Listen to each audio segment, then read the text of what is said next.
Did you know an entire village once vanished from the English countryside?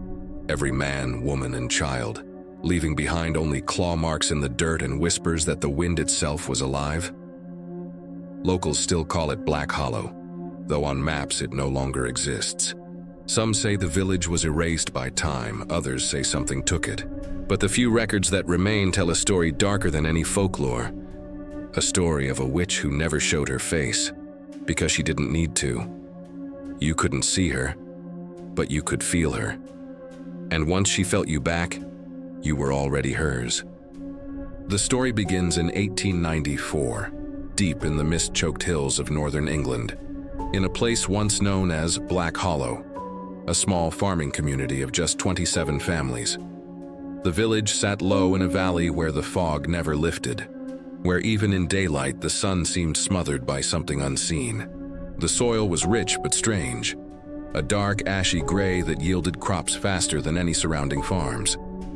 For decades, Black Hollow prospered quietly, but prosperity in that valley came with whispers. People spoke of an unseen woman who wandered the fields at night, humming softly. A lullaby that made the crops grow tall but drove animals mad. They called her the Breathless One. It began with Eleanor Pike, a 17-year-old girl who vanished from her home one winter night. Her mother swore she heard Eleanor screaming. Yet when neighbors ran to help, they found the door still bolted from the inside. Inside, everything was undisturbed, except for one thing. Every mirror in the house was shattered, but not from the outside. The glass was pushed outwards, as if something had burst from within. Eleanor's body was never found, but for months afterward, her mother claimed to hear her daughter's footsteps on the floorboards at night, followed by soft breathing just behind her ear, even when she was alone. That winter, livestock began dying without wounds, their bodies frozen solid, eyes wide open, as if they'd seen something unspeakable.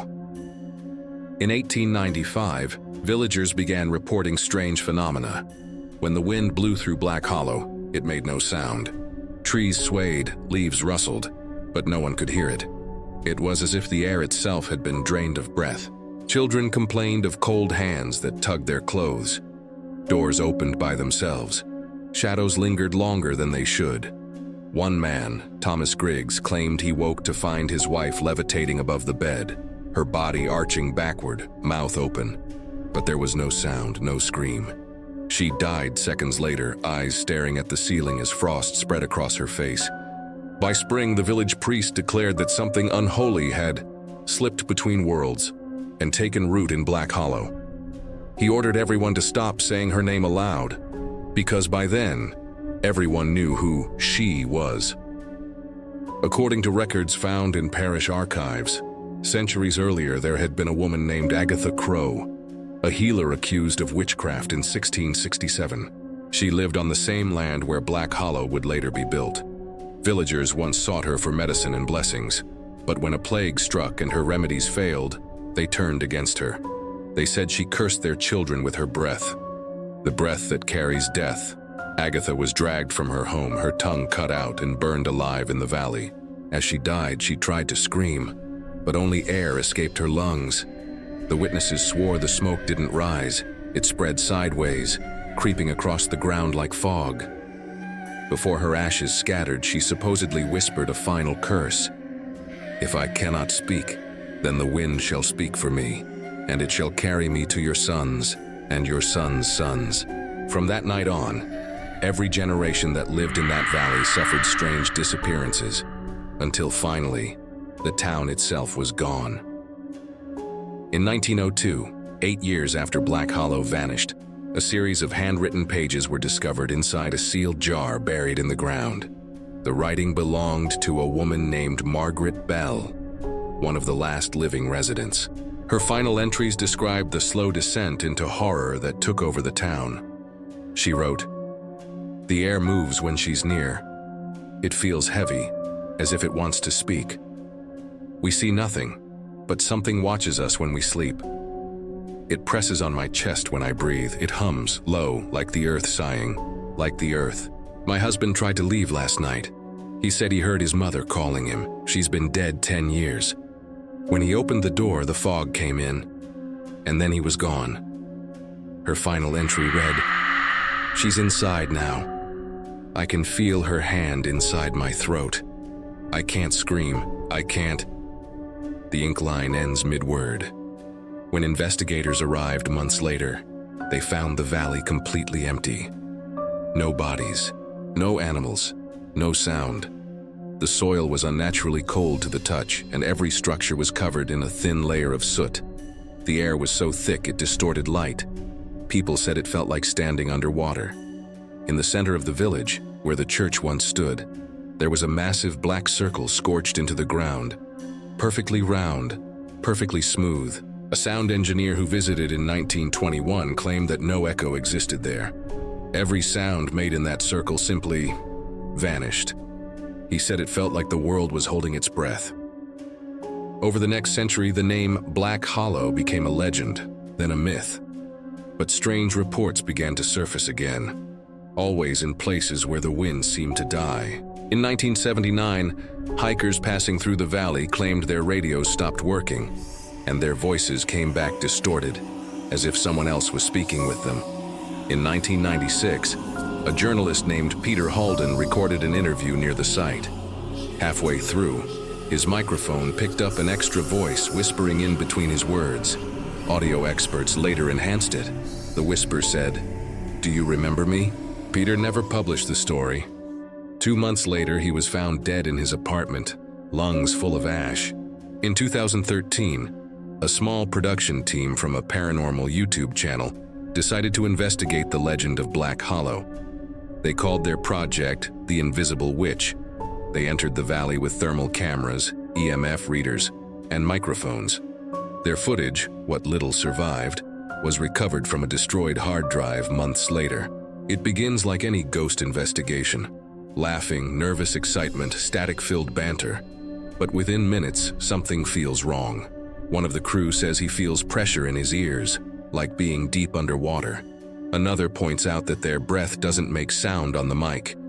Then they start hearing breathing, not through the air, but inside the recordings, like something was exhaling into the microphone. At 2:47 a.m., the lead investigator says, "If anyone's here, can you show yourself?" There's silence. Then a soft whisper answers, "You can't see what breathes for you." The camera shakes violently. Someone screams, but again there's no sound. The video cuts to static.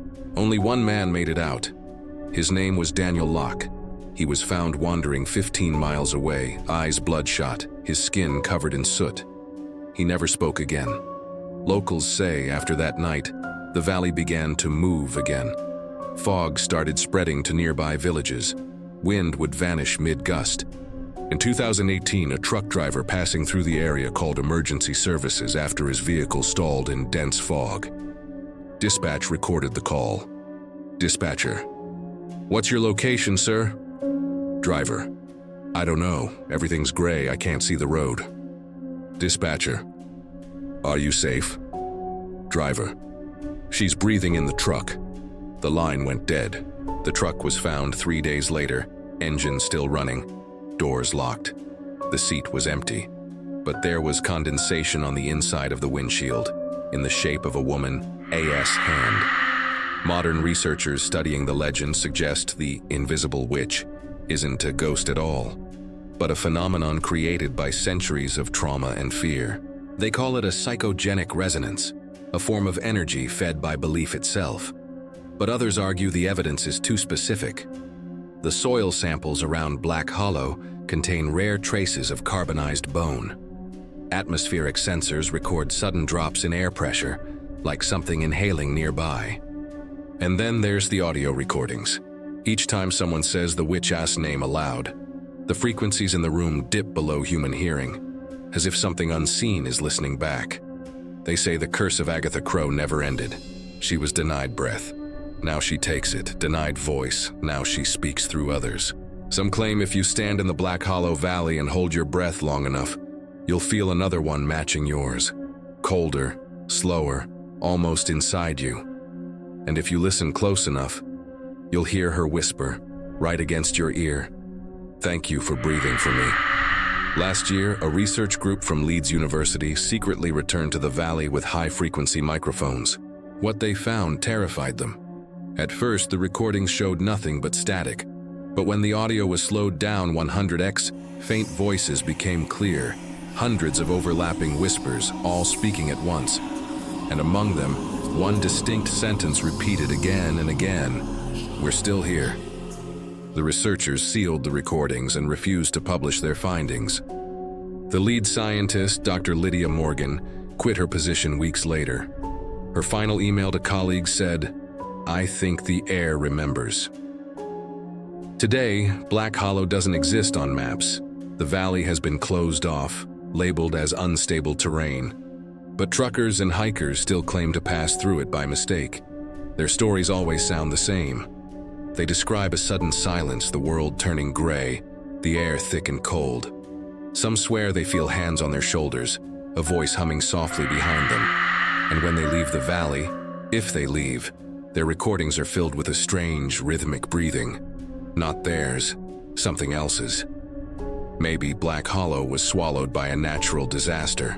Maybe Agatha Crow was nothing more than a tragic myth. Or maybe she's still there, moving through the air unseen, breathing through anyone who dares speak her name. So before this video ends, take a breath, hold it, and ask yourself, is that breath really yours?